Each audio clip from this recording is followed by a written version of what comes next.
Olá, bem-vindos a mais uma sessão de diálogo, uma conversa aberta e franca sobre vários assuntos espirituais, na qual sempre dizemos que uma boa pergunta merece uma boa resposta. Por isso, vamos em busca de respostas. Esta sessão de hoje é a segunda parte e é a continuação do mesmo tema, em resposta à mesma pergunta ou várias perguntas que temos recebido sobre a questão do Espírito Santo. Esta segunda parte nós vamos falar sobre o perfil e o papel do Espírito Santo no espírito de profecia.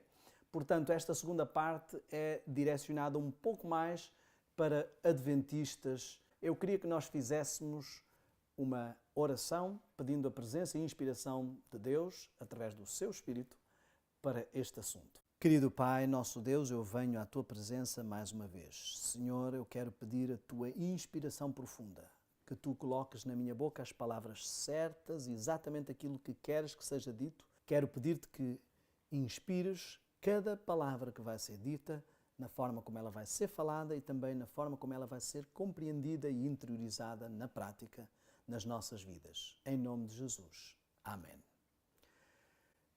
Então eu queria que nós víssemos alguns aspectos. Primeiro, alguns textos que falam sobre as características, o perfil de personalidade do Espírito Santo e depois alguns textos do Espírito por si. Então, não vou meramente ler ou citar esses textos, mas vamos tecer alguns comentários a respeito disso.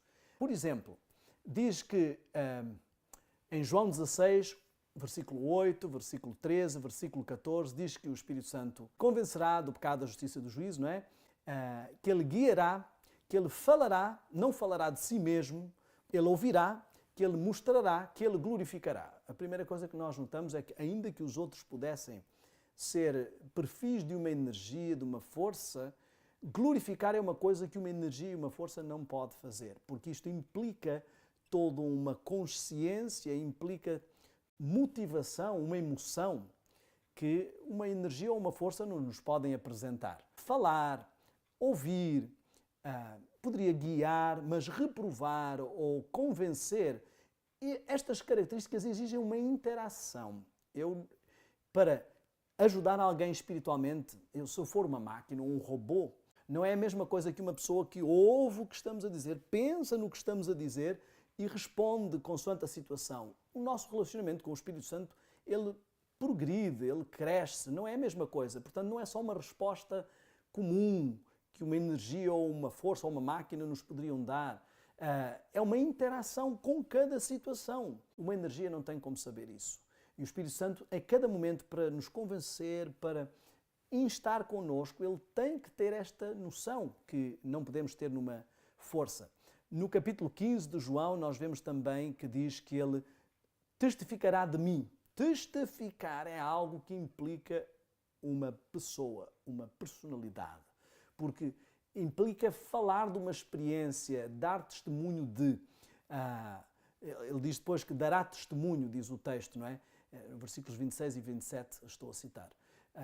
Então, estas coisas não podem ser desenvolvidas por uma energia, por uma força que emana apenas, porque isso implicaria uma interação da própria fonte constante, e então não daria a autonomia que nós vemos depois em alguns outros textos.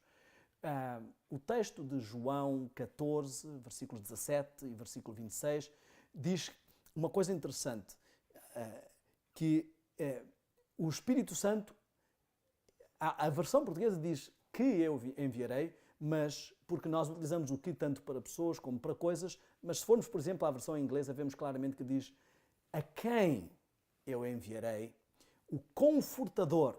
Confortar é outra ação que uma máquina não pode fazer. Eu não sei se vocês já alguma vez foram confortados por alguém que a gente sente que não está realmente a sentir aquilo que está a dizer. Vai dar tudo certo, força aí, segura na mão de Deus, não desanima, mas às vezes nós sabemos que a pessoa não...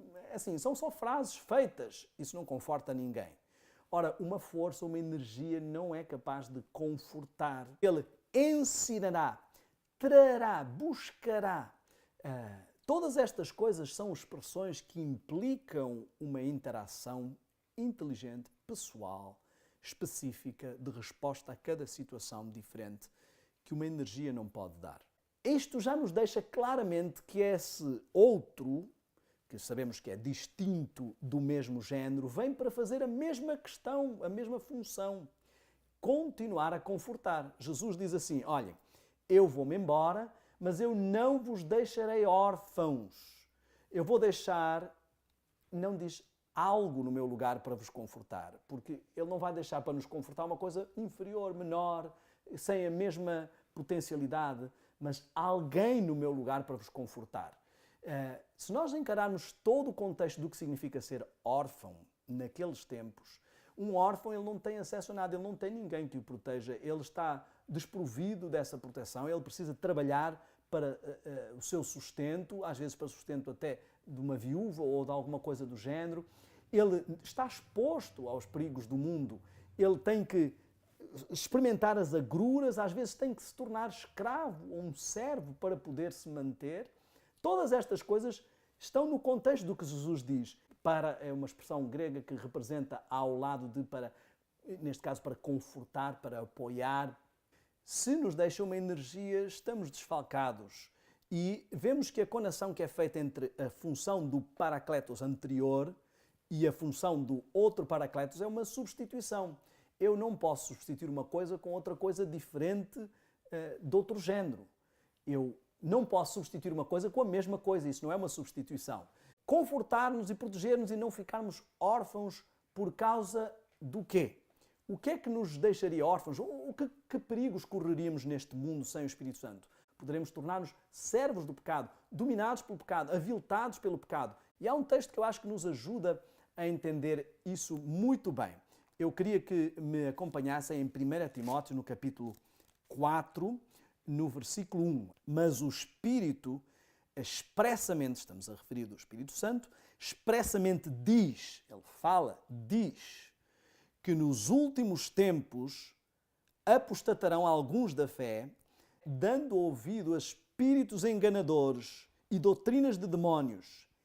Isto é o motivo pelo qual precisamos de proteção de um Paracletos, pelo qual precisamos de um confortador, pelo qual não podemos ficar órfãos, precisamos de uma presença protetora. Então, sabendo que iríamos ficar órfãos na presença de espíritos pessoais, demónios pessoais, nos deixam apenas uma energia como proteção para não estarmos órfãos? Não. Deixam-nos uma pessoa, um confortador, alguém que vai estar connosco em todo o tempo para não ficarmos órfãos, para não ficarmos expostos, escravos, servos destes espíritos enganadores. Portanto, temos o Espírito Santo pessoal contra os espíritos enganadores pessoais. É por isso que ele diz que não nos deixará órfãos, porque há este conflito com o qual não podemos estar expostos. Só um ser pessoal, inteligente, com função própria, é capaz de amar, porque alguém programado ou que emana apenas de uma energia para amar, isso não é um amor genuíno. Um amor tem que ser alguma coisa que parte da liberdade, da possibilidade de escolha de um ser, mas o mesmo Espírito intercede por nós com gemidos inexprimíveis. Amigos, não consigo interiorizar uma forma como uma energia que emana vai gemer e interceder por nós. E a capacidade de amar. Agora eu gostaria que nós avançássemos com alguns dos textos do Espírito de Profecia. Para aqueles que não assistiram à sessão anterior, eu recomendo que assistam. O objetivo desta sequência de textos é mostrar a cada passo do que falamos das características do Espírito Santo na Bíblia, como o Espírito Santo é endossado no Espírito de Profecia com essas características. Todas essas passagens são aprovadas, comentadas pelo Espírito de Profecia acerca dessas características. Então nós vamos passo por passo pelas coisas que falamos. A primeira coisa que vamos falar é acerca da questão dos tronos, que foi citada também na sessão anterior. Há um texto do Espírito de Profecia, em Primeiros Escritos, na página 54, parágrafo 2, que diz o seguinte: vi um trono e assentados nele estavam o Pai e o Filho. No céu, como muitos às vezes têm inferido, Não há dois tronos, um para o Pai, outro para o Filho, um para Deus e outro para o Cordeiro, e não há um trono para o Espírito Santo. Na realidade, há um trono, vimos isso claramente em várias passagens, e neles estão sentados o Pai e o Filho. Muitas das vezes aparece só um deles no trono representado. Neste caso, aparece o Pai e o Filho, porque o Espírito Santo está em missão, que veio substituir a presença de Jesus para não nos deixar órfãos. Por isso, não está representado ali. Mas só há um trono. O Espírito Profecia claramente diz: vi um trono. Muitas pessoas dizem, Ellen White nunca usou a expressão trindade. É verdade, Ellen White nunca usou a expressão trindade. Mas ela usou uma expressão que em inglês faz uma distinção entre a palavra Deus e uma divindade, quando se refere a mais do que um desses elementos da divindade. Porque ela não utiliza apenas a expressão God, que se traduziria por Deus, mas utiliza a expressão Godhead.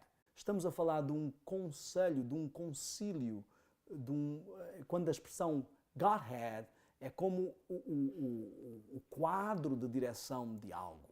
Então, não se refere apenas a um elemento, a uma pessoa, mas a um conjunto. Se a expressão trindade perturba algumas pessoas, muitas pessoas vão dizer que tem a ver com o Concílio de Niceia, em 325, mas eu queria que entendêssemos o seguinte. A expressão divindade está ali claramente colocada, em consonância com aquilo que é apresentado na Bíblia, não apenas um dos elementos apresentados.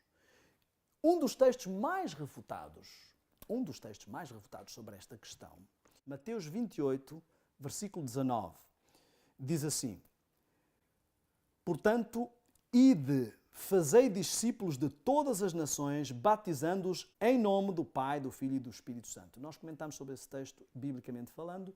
Eu quero só comentar em termos de espírito de profecia desta sessão. Esta é uma ordem do próprio Cristo. Portanto, ainda que houvesse 63 ocorrências, se os discípulos fizeram outra coisa, então eles não cumpriram a ordem do Mestre, ou então temos que concluir que talvez represente a mesma coisa. O nome de Jesus, o nome do Pai, do Filho e do Espírito Santo, quando é apresentado como o nome de Jesus, está a representar toda a divindade. Mas é interessante que o espírito de profecia tem 160 ocorrências endossando esse texto e mostrando que ela o entendia desta forma, como representando três pessoas. Eu vou ler alguns desses textos. Mas antes eu queria comentar uma coisa.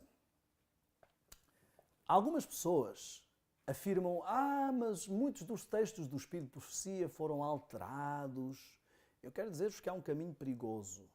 Muitas das vezes começamos a pôr em causa alguns textos do Espírito de Profecia, começamos a pôr em causa a pessoa do Espírito Santo. O passo seguinte, começamos a pôr em causa a credibilidade de alguns textos da Bíblia. A seguir, começamos a pôr em causa a divindade do Filho. Eu não estou a dizer uma coisa, uma especulação. Isto é o trajeto que eu tenho visto, infelizmente, muitas pessoas, algumas nossas amigas, e tenho visto muitas pessoas sofrerem por avançarem por este rumo. O ponto que eu queria dizer é o seguinte. Esta afirmação descredibiliza o próprio Espírito de Profecia em Ellen White, manifestado em Ellen White, porque se uma profetisa antes de morrer expressa a sua vontade de deixar os seus escritos com alguém, mas afinal essas seriam as pessoas que iriam corromper esses textos, eu acredito que o mesmo Deus que nos deu por inspiração do Espírito de Profecia manifestado noutros profetas que aparecem na Bíblia e que nos deu essa inspiração também manifestada no Espírito de Profecia em Ellen White, consegue preservar os mesmos escritos. E que Ellen White foi inspirada por Deus para colocar esses escritos ali, não é? Se estamos a pôr em causa estes textos, estamos a pôr em causa o Espírito de Profecia. Temos que entender claramente. E eu vou dizer uma coisa. Como é que nós sabemos que os textos que foram alterados foram estes e não foram os textos do sábado? Não sabemos. Está tudo na mão das pessoas que, no fundo, estamos a dizer que estão a alterar os textos. Eu acho que quando entramos neste campo, entramos num campo perigoso. Eu acredito que nós conseguimos provar a nossa doutrina até em Bíblias de outras denominações. Este primeiro texto está no livro Evangelismo, na página 316, e diz assim: o fato de que somos batizados em nome do Pai, do Filho e do Espírito Santo, portanto ela não detectou aqui que isto era um texto falsificado, está a apresentá-lo como sendo o texto, e não está apenas a citar, usando as citações das versões que tinha, ela está a citar e comentar. O facto de que fomos batizados em nome do Pai, do Filho e do Espírito Santo é uma garantia de que essas potências, e ela utiliza essa expressão mais para a frente, nos assistirão, serão o nosso paracleto, em todos os nossos apertos, quando quer que as invoquemos. Portanto, há aqui uma conexão.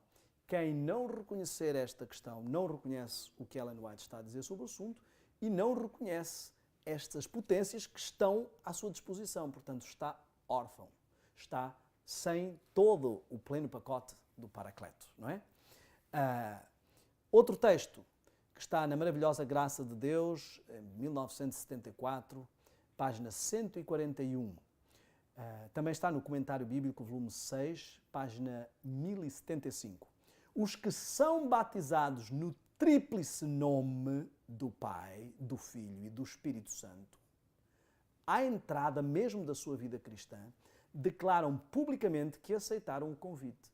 O convite, o plano de salvação, vem através da interação dos três elementos, das três potências do nome dos três.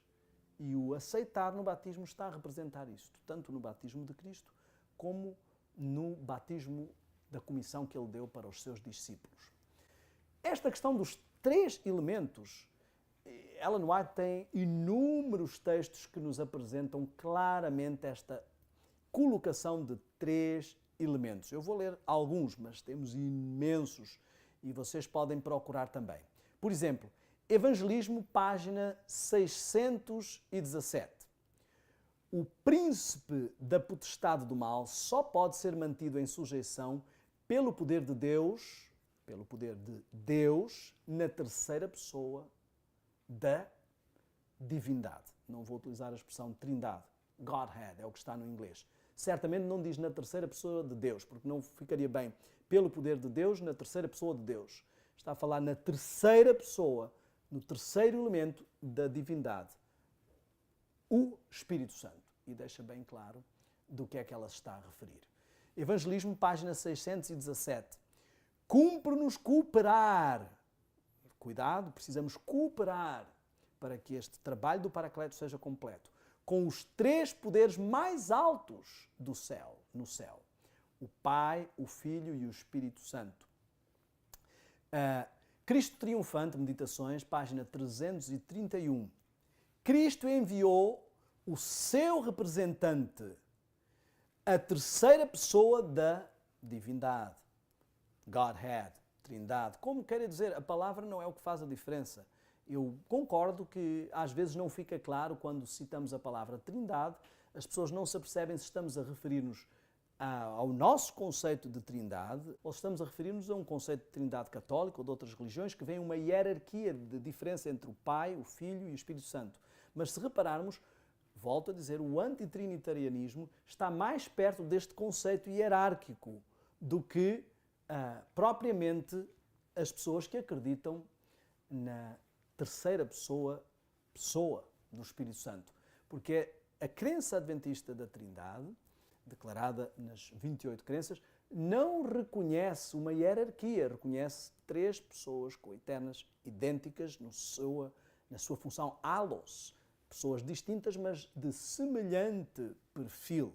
Logo, aqui nós vemos que está mais próximo do que está descrito claramente no Espírito de Profecia. Terceira pessoa da divindade, da Trindade, como querem dizer, o Espírito Santo. Há um outro texto muito interessante também, ainda no livro Evangelismo. Eu acho que este livro, só ali já ficaríamos elucidados com todas as citações. Algumas pessoas podem não gostar de compilação, então eu posso citar também os textos originais. Este texto está em Testimonies, ou série B, número 7, página 62 e 63. O texto anterior que eu citei está também em Testemunhos, série B, número 7, página 51. Enfim, e o outro está em Special Testimonies, série A, número 10, página 37. Só para vermos os originais, portanto estão ali todas as questões. Diz assim: o Consolador é o Espírito em toda a plenitude da divindade celeste. Em nome destes três poderes, grandes poderes, o Pai, o Filho e o Espírito Santo, são batizados. Portanto, aqui nós vemos que muitas pessoas às vezes interpretam aquele texto em que ela diz que envia, Jesus está a dizer que envia a Ele mesmo. E nós temos que entender. Imaginemos que temos uma empresa, onde temos uma sociedade, e nessa sociedade qualquer um dos representantes, ele pode ir ele mesmo, mas está em nome dessa sociedade. E estar qualquer um desses representantes é representar essa sociedade, essa pessoa jurídica. Então, se eu tiver uma empresa e se eu for como um elemento dessa pessoa jurídica, eu não estou ali na qualidade pessoal, mas em representação dessa pessoa jurídica. Logo, o meu nome representa o nome dessas pessoas, não apenas o meu nome. E, portanto, aqui quando Jesus envia o Espírito Santo, é como se enviasse a si mesmo, mas vimos que ele diz claramente outro. Eu gosto de ver as doutrinas de forma simples. Elas exigem estudo profundo, atento, mas simples. Quando começamos a ter muitas implicações lógicas para conseguir chegar a um resultado, eu já fico em alerta porque poderemos estar perante algum perigo. Diz assim ainda, o Desejar de Todas as Nações, página 671. O pecado só se poderia resistir e vencer por meio da poderosa atuação da terceira pessoa da divindade, a qual viria não com energia modificada, mas na plenitude do divino poder. Ela só não vem em forma física ou humana, vem em forma espiritual, porque Deus é espírito, mas não como uma energia, mas na plenitude do poder divino. O Espírito Santo é uma pessoa. Começa logo o Evangelismo, página 616. Manuscrito 66 de 1899. Isto está em Evangelismo, na página 616 também. Precisamos reconhecer que o Espírito Santo, que é tanto uma pessoa como o próprio Deus, está andando por estes caminhos. São estes os textos que me levam a uma conclusão, sem grandes implicações lógicas, de uma conclusão direta. O Espírito Santo tem personalidade, manuscrito 20, 1906, ou em Evangelismo, página 617. E aqui eu quero fazer uma pequena correção, porque este texto em português não está tão claro. Porque ele em português diz assim: deve ser também uma pessoa divina, do contrário não poderia perscrutar os segredos que jazem ocultos na mente de Deus. Mas se formos ver com atenção, o inglês diz must be. Ora, a expressão must também se pode traduzir por deve, mas está bem traduzido, mas a ideia não fica clara, porque deve, neste sentido, é no dever de que tem de ser. Deve ser também, porque senão não é no sentido de que ele deve, é capaz de, mas no sentido de que tem de ser, must be, precisa ser, só pode ser uma pessoa divina, senão como é que poderia perscrutar os segredos? É o que o texto quer dizer no seu original. E, portanto, a expressão, se for vista no original, ainda fica mais clara do que aquilo que temos aqui. Outro texto, nas Meditações E Recebereis Poder, página 323, o Espírito Santo, este texto é importante, já vimos que ele não é uma energia modificada, tem personalidade própria, é uma pessoa, e agora vai dizer assim, o Espírito Santo é um agente livre, operante, independente. Todas estas questões estão em total consonância com o que nós vimos nos textos bíblicos. E eu queria que fizéssemos um pequeno sumário. Ellen White usa muitas expressões claras. Algumas pessoas poderão dizer, mas Tiago White disse isto. Quem recebeu o Espírito de Profecia não foi Tiago White, não foi Joseph Bates, não foram nenhuma destas pessoas. A Ellen White foi onde se manifestou o dom do Espírito de Profecia. Então eu queria que nós entendêssemos que ela usa expressões claras. Nós temos que entender que as pessoas que fizeram parte do grupo de pioneiros mileritas vinham de vários campos e várias religiões com várias crenças, e muitas delas eram unitarianos. Mas os pioneiros adventistas, desde a sua primeira declaração de crenças em 1872, nunca fizeram como crença conjunta nunca fizeram como crença conjunta nenhuma declaração contrária a uma divindade de 3 pessoas. Não há nenhuma declaração contrária, desde o tempo de Ellen White até aos nossos dias. Ela utiliza expressões como 3 pessoas vivas, 3 grandes poderes, terceira pessoa, andando, independente, não energia. Para mim, irmãos, amigos, eu creio que é claro. E há uma coisa bem séria que eu queria alertar, que é dito no Espírito Profecia. Em 1903 e em 1905, ela usou 2 expressões interessantes. Ela disse que não podemos afastar-nos dos princípios fundamentais que têm sustentado o nosso trabalho pelos últimos 50 anos. Não podemos desviar-nos agora do fundamento estabelecido por Deus nos últimos 50 anos, porque isso significaria a apostasia da verdade. Prestemos atenção. Isto foi declarado em 1903 e em 1905. Então temos que ver o que é que ela apresentou nos últimos 50 anos. Eu gostaria de citar aqui um texto de 1898. Cristo enviou o seu representante, a terceira pessoa da divindade, o Espírito Santo. Portanto, estes textos para mim são suficientemente claros e nós precisamos ter em conta que 1 Timóteo 4:1 nos estava a dizer que o Espírito nos avisou que nos últimos dias teríamos espíritos enganadores. Temos o Espírito por si a avisar-nos que, tal como houve a apostasia alfa, viria a apostasia ômega. As características da apostasia alfa são o movimento carismático, o movimento de carne santa, oposição ou distorção daquilo que significa, portanto, a perfeição cristã. Uma das grandes características foi o movimento panteísta, liderado por Kellogg, que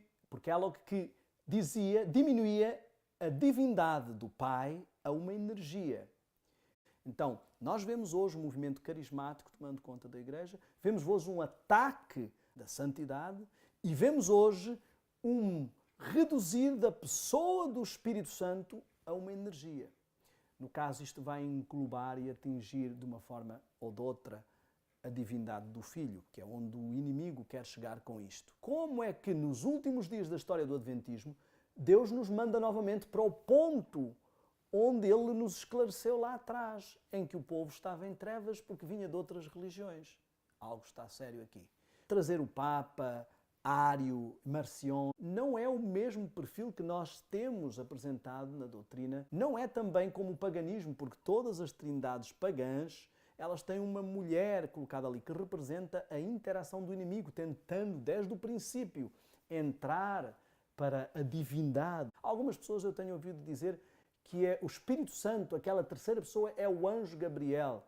Vejam, isto é o sonho do diabo, porque se o anjo Gabriel ficou no lugar de Lúcifer, então quer dizer que anteriormente o Espírito Santo era Lúcifer. Quer dizer que todas estas características iguais à divindade estavam presentes em Lúcifer. Então aqui nós vemos claramente, irmãos, que temos aqui uma artimanha do inimigo muito bem montada para enganar. Neste caso, esta não é uma doutrina que entra para enganar os que não são estudiosos. Esta é uma doutrina que entra para enganar aqueles que se aprofundam no estudo. Eu quero dizer a chave para não ser enganado por esta doutrina. Humildade. Uma humildade que nos leva a confiar em Deus e não no nosso raciocínio lógico.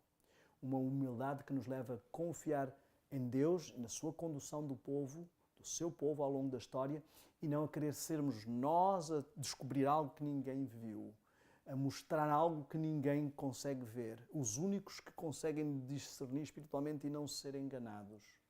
Eu não vejo como é que, se o Espírito Santo é só uma energia que emana, é mais sério pecar contra essa energia que emana do que contra a própria fonte dessa energia.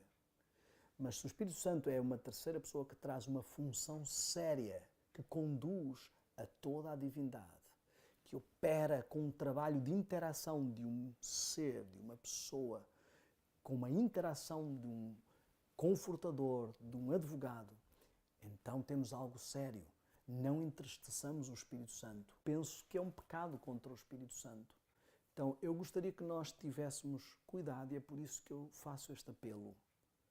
Humilhai-vos, pois, perante a potente mão de Deus, e a seu tempo Ele vos exaltará. Senhor, neste momento eu coloco na Tua mão tudo o que falamos. Quero que cada palavra seja expressa com verdadeira preocupação e amor e recebida da mesma forma, com verdadeira humildade. Te peço que abençoes esta mensagem na mente de todos os ouvintes para que sejam também praticantes. Em nome de Jesus. Amém.